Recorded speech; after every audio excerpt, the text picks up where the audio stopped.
আপনারা যদি চান মোবাইলে কীভাবে ইউটিউব করবেন, অ্যাপ লক কীভাবে শিখতে হবে, এবং আমি আপনাদের সিম্পল একটা জিনিস শেখাই।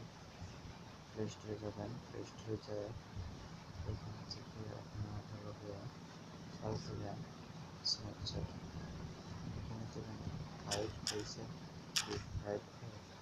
এটার মাধ্যমে আপনি এটা দেবেন। এখানে সার্চ দিয়ে আপনি যদি গেম চান তাহলে এখানে এসে গেম স্টার্ট দিয়ে খেলতে হবে। আবার ইউপিআই হলো এরকম